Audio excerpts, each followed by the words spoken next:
That cell block, who ain't never coming home. And I got dead ones in that graveyard cause the devil let them roam. Yeah, we gang bang on the West Coast. What's going on with everybody, man? Happy Halloween once again. I hope everybody's having a productive day. I hope everybody had a great time spending time with their families and their loved ones and their babies. And like I always say, it's one life, one chance. We only got one chance to do this right, so let's get it done. So here I go again with another video, man. This one was a couple of subjects that I needed to talk about in regards to the Green Wall. So stay tuned, man. You guys are going to like this story, but it's going to trip you out, and you're going to see the type of things you might have to deal with in prison. So that being said, hit the like button, or don't hit the like button. Subscribe if you haven't already. Share, and please leave a comment. I always like to hear you guys' input. That means a lot. It helps every one of us grow. It also helps me grow as a person to hear different perspectives, because I think shifting perspectives is a great way for growth and expansion when it comes to the mind. So that being said, let's get into it. I had dropped a short the other day in regards to the Green Wall, because like I said, I actually worked with an individual who worked in Corcoran Shoe around the time that the gladiator fights were happening. And so sometimes he talks about it, and we go over times, people we've met in jail, what it was like being in jail. That he worked on some bulldog yards at that, so he used to tell me the stuff that he used to do with the bulldogs. Overall, without the badge, the individual's a good individual. It's just when he had the badge, when he was a prison official, he was a totally different person. But he explained to me why he changed the way he changed and became the sergeant that he was back then when all this occurred. One of my subscribers actually provided me with a list full of questions to ask this individual. So I actually went to work, and we were on our lunch break together, and I sat down. I go, look, I'm going to be honest with you. Some of my subscribers want to know what it was like. They want to hear from your perspective, a correctional officer perspective, on what took place. And he actually put his lunch down. He said, shoot me the questions. Let me know what's up. So I'm going to go down list by list question. And every question that I provide for you guys, I'm going to provide you with the answer that he gave me.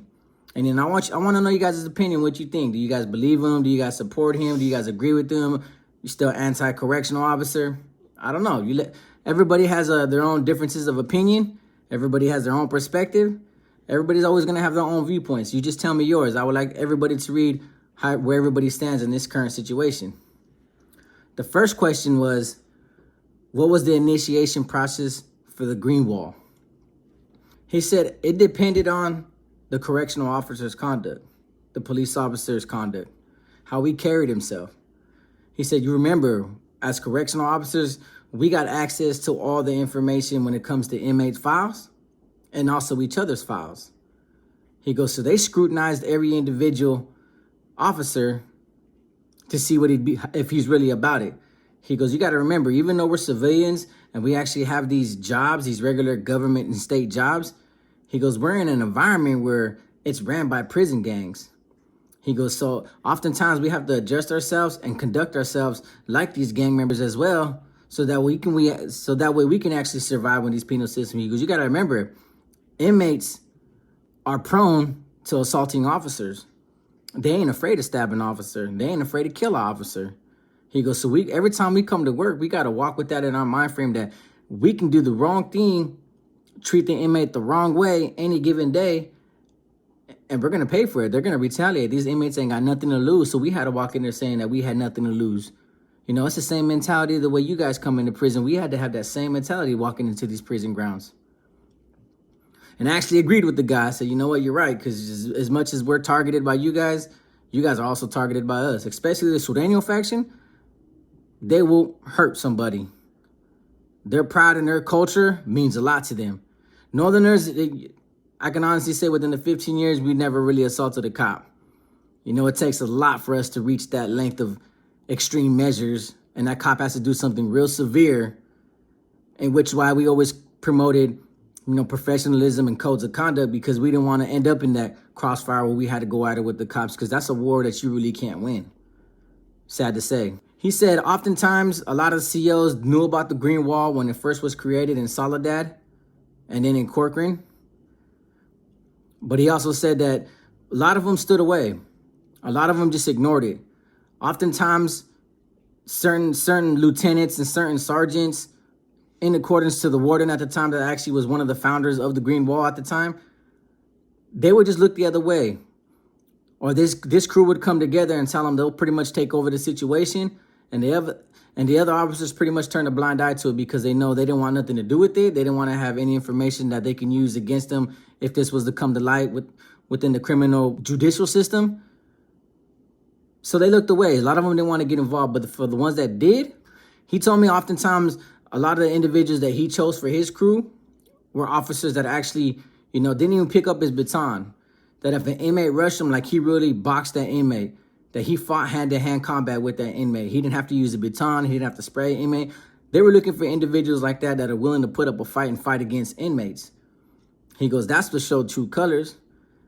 He goes, oftentimes it's the aggressiveness and the approach that a correctional officer did towards inmates to either reconcile certain situations with aggressive stances, like tossing up his cell, arguing back, calling them out. Because in Tehachapi, like I told you guys, they'd walk up to your door, and if you were cussing out an officer or you were pretty much threatening the officer's life, they weren't going to spray you and bomb you and leave you inside the cell. They were going to go like this. Wave at the tower, open the door, and they're going to come in 5 or 6 deep, and they're going to jump you, and they're going to beat you up, and they're going to leave you in there with no medical attention. He goes, that's the kind of conduct they were looking for. That it had to be in their file, that they actually fought inmates, that they were willing to do whatever it takes to combat another inmate instead of just following the rules, keeping quiet, acting like a regular correctional officer. They said they didn't agree to none of that. So the initiation process was pretty much that they had to show their heart the same way a gang member has to show his heart. They have to put in work. That's what he called it. He goes, they have to put in work. So I had to respect it. The other question was, what was the organizational structure? He gave me an example of his. He pretty much said, I was a sergeant for over 20 years. I created my own crew. I picked around 15 individuals who I felt I know would put that baton down and go head up with these inmates, who ain't afraid to walk these yards in front of these inmates, antagonize these inmates, willing to do whatever it takes, whether it was plant weapons, search their cells, convict these individuals of crime, to defend correctional officers. He goes, if they were willing to do those extreme measures, they were part of my crew. And oftentimes, since I outranked a lot of those correctional officers and individuals that were arrived to the scene of any particular incident, he goes, I would tell him, man, I got it from here. And the green wall would show up and we'll take care of it how we deem necessary. He said the organizational structure is usually a lieutenant or a sergeant that can pretty much give out orders and these individuals will follow.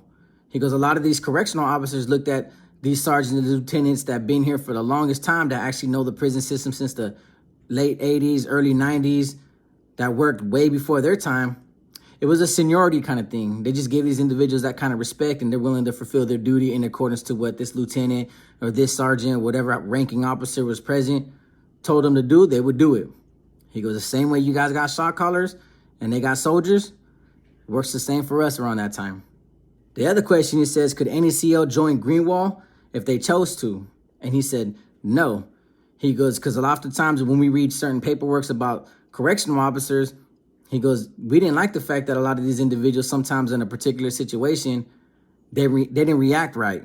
He goes, there's a lot of cases where a lot of COs that were rookies, that were newbies, or never got put in the situation where they had to combat another inmate or respond aggressively. He says some of them froze up. He goes, those are the individuals that we didn't like, that we thought were cowards. He goes, so as lieutenants and sergeants, we had to know our correctional officers that were around us. We had to get to know them. We had to know their background. We had to know if these individuals were willing to freeze or willing to go out there and go to war with these inmates whenever it took place. He goes, that's what we were looking for. He said, any tattoos to identify a Green Wall member? He said, some of them did. It wasn't that big. He goes, oftentimes you'll see individuals with like green bracelets or green flags. He goes, but the main indication to identify another CO was a Green Wall member. He goes, they got it off the movie Punisher. That design that the Punisher has on his car and on his clothes and the mask he wears and pretty much on the cover of the movie, they had green versions of that. But it was Velcro, so they used to put it on their outfits. But when the FBI started cracking down on the California state prisons and started showing their presence, they even had, the FBI had their own unit in Corcoran to monitor all the COs there. He goes, they would rip it off since it was Velcro, and they would put it back on once the FBI wasn't around, or certain individuals who had known to be snitching. He goes, that was one of the clear indications. He goes, yeah, some police officers had, green knives that said the green wall on them. They would carry them into facilities. He goes, some of them are arrogant. Some of them put it out there because at the time, no other correctional officer was snitching on us. A lot of it was behind the scenes. Inmates knew about it, but oftentimes we had the support by the warden and pretty much the district attorneys to say, you know what, we're going to start putting these inmates in check. The next question he asks is, what would happen to a Greenwall member if they were deemed no good? He said that they wouldn't go to the extreme measures like gang members would do and convicts in prison as to like killing them. Nobody was getting killed. He goes, but we would outcast them. They would be labeled snitches. Nobody would talk to them. They wouldn't get, usually around the time when it was time to bid for new positions and different positions in different buildings or on the yard. He goes, everybody bids for it in accordance to how many years they've had and vote. He goes, but these individuals would get put on the back burner and they would never get the positions that they wanted or that they were applying for. He goes, some cases I've seen like individuals come and bring all their trash from home and we'll find out what vehicle he parked in and like throw all their trash from home, parked in their car like every day, damage their cars every day, throw away their lunches when they weren't looking, raid his locker and just destroy it and destroy all his personal property. He said, we'll make them feel it for the actions that they've done. The same way you guys would treat anybody that was no good, we were treating them the same way. The next question he asked was, do they engage in criminal activities inside and outside the prison? He said no. He goes, it's not that kind of gang. He pretty much said, like, you got to remember, a lot of these inmates that we mess with, we gave them juice to, what you would call juice. He goes, you don't know how many times I found inmates walk in the yard. I had to pat them down. Drugs would fall out their pockets. Knives, we find them with contraband in their cell phones. We'd give those individuals juice like, man, go ahead, man, go ahead. They would give those individuals juice like, man, go ahead and take your stuff and go back to your cell. Just don't come back out for the rest of the day for fronting us off. He goes, you don't know how many times we could have got inmates 10s or 20s of years attached to their sentences. He goes, but we let that shit go because, as long as you respected us, we respected you back. But if we had to engage with you, we're going to take it to that measure because we have more of the upper hand. We have more power than an inmate does. They just need to be reminded of that. And last but not least, he wanted to point something out because he said he was there for the whole cork and shoe gladiator fights. He said what the public and the courts are not telling everybody, and the whistleblower is not telling in his book that he actually published about the Green Wall and how it took place, was that in Corcoran Shoe, it was court ordered to release these inmates. Even after the penal system, the prison administration advised the courts that if we put these individuals on the same yard together, they're going to fight and kill each other. But they were saying it was unconstitutional, that it was against the law to keep these individuals segregated, separated, and 23 and 1 hour lockdowns.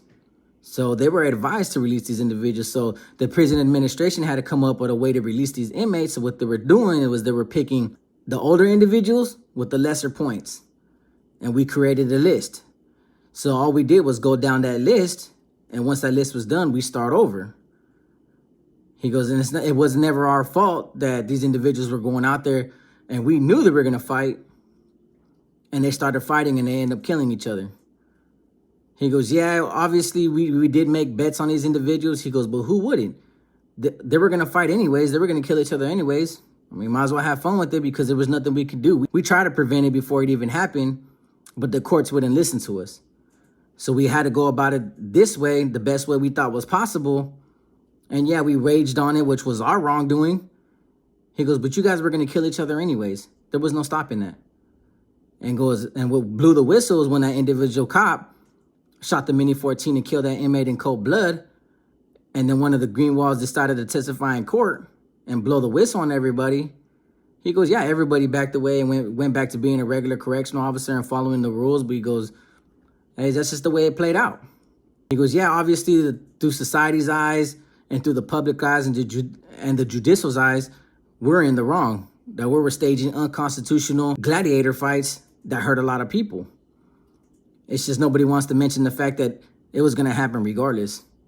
So after hearing all this, I wanted to share with you guys because he kind of changed my perspective a little bit. But you got to remember, for all of us that been in the penal system, we know how corrupted cops can be, how cops can get. But those same cops that are actually corrupted have always been the individuals to bring in the cell phones, bring in the drugs, to capitalize off us, to monetize off our illegal businesses and our legal transactions that are going on in the prison system. I guess overall, it's the way you conduct yourselves towards cops. Because you could turn any cop into that kind of criminal man and corrupted man to where he's going to fight another inmate. If you threaten his life, of course he's going to have to fight him. Of course he's going to have to fight you and defend himself. But how often have you guys met a cop where you know he was that kind of individual, but he was also cool? Where, you know, he wouldn't mind bringing you a cell phone in for $2,000. So we can elaborate on that every day. You know, what the cops have done for us, how they're willing to break the rules for us. But the moment they break the rules for themselves and it's against us, we start putting them in a different limelight.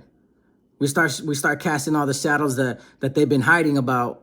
You know, they were corrupt this, they did this, they searched my cell illegally.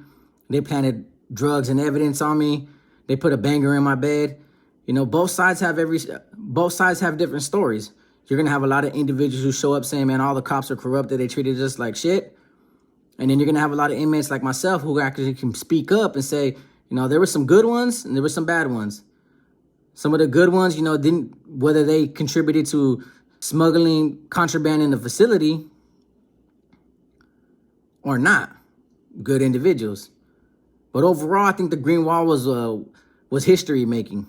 It was a good story, but a lot of people got hurt. So there's two sides to every story.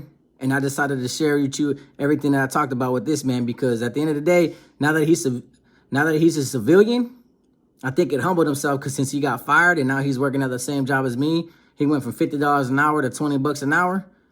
You know, kind of makes you wonder if he actually regretted all those decisions that he made back then. But he loves, every time we get on a lunch break, he loves telling me war stories about prison. You know, he was actually in the courtroom shoe overlooking boxer Enriquez. He said he used to go to this cell all the time. Everybody used to talk to him on the tier. So the man had just a lot of stories to tell. And the more he's going to tell these stories, the more I don't mind sharing them. So with that being said, man, I hope you guys liked the video about the Green Wall. If there's any other further questions I can ask him, he's willing to talk. He doesn't want to show his face, but he's willing to talk, because I think he misses his glory days. So with that being said, man, one life, one chance. Thank you guys for tuning in. Subscribe if you haven't subscribed already. If you don't want to, that's up to you. Hit the like button. Share my page, please. And thank you guys all for your guys' support. Peace.